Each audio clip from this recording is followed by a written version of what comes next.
Oi, gente, nossas colunas de sábado, como sempre, seguem sendo em vídeo e hoje eu vou chamar vocês para uma reflexão bem importante. Uma das notícias que mais repercutiu ao longo desta semana foi o fechamento do Hospital Dr. Paulo Fortes, da cidade de São Mateus do Sul, o Hospital Filantrópico de São Mateus do Sul. Eu friso esse termo filantrópico porque a grande repercussão que aconteceu lá na cidade de São Mateus do Sul, Antônio Lido, que também é atendido por esse hospital, mostra o quanto é importante e relevante um hospital para uma cidade. É meio óbvio isso, mas as pessoas só se dão conta disso quando acontece uma crise, uma situação assim. E eu chamo a atenção porque a situação do Hospital Santa Cruz de Canoinhas não é tão diferente assim do Hospital Dr. Paulo Fortes. Há dificuldades financeiras, o hospital vive com o pires na mão, né, solicitando, pedindo ajuda, pedindo apoio, e hoje, por exemplo, vive uma situação muito complexa com falta de equipamentos, de aparelhos, porque estão estragados. Estava estragado o tomógrafo, a ressonância magnética, o raio-x também estava com problemas dias atrás. Enfim, a manutenção desses equipamentos que é muito cara e que leva o hospital a piorar a sua situação financeira porque não há recursos para isso. Aqui no caso de Canoinhas, por exemplo, o tomógrafo vai ser consertado com R$160 mil que serão entregues pelo município. Isso sempre parece uma doação, né? Ou seja, o município vive doando para o hospital, o município vive repassando recursos para o hospital, pedindo autorização da Câmara para ajudar o hospital. Por quê? Porque o hospital ele não é do município, ele é filantrópico, como o caso lá do Dr. Paulo Fortes em São Mateus do Sul. Qual foi a providência tomada pelo município com o anúncio do fechamento do hospital? A prefeita Fernanda da Sardanha assinou um documento que encampa, então, a administração do hospital pelos próximos 180 dias. Tudo que o município não quer. Tudo que municípios onde existem hospitais filantrópicos não querem. O que eles querem?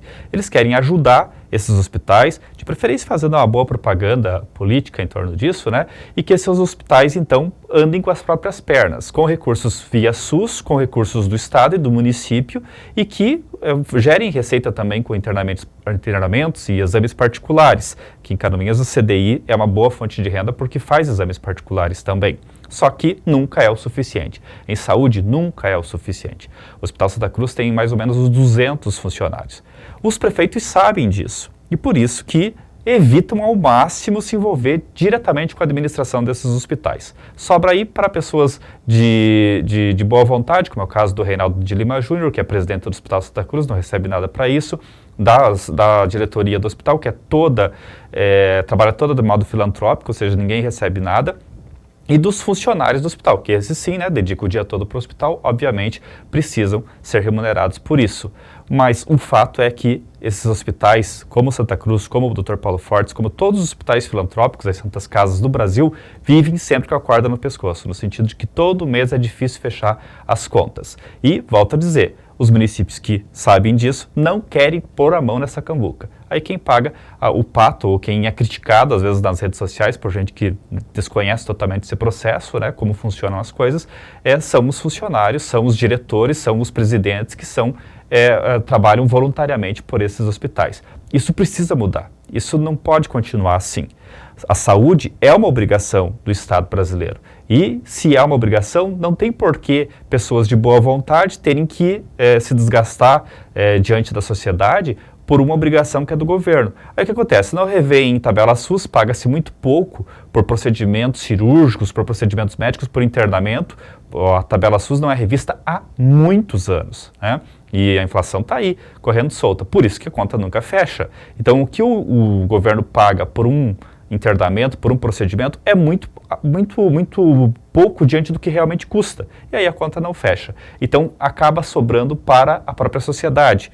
Uma obrigação que deveria ser do governo. Então, enquanto houver os hospitais filantrópicos, enquanto existirem, vai ter prefeito, vai ter governador e presidente, governo federal, se valendo disso para dizer, não, eu não estou administrando, eu estou ajudando, né? Quando que os impostos não são pagos para o hospital filantrópico, são pagos para os governos, né?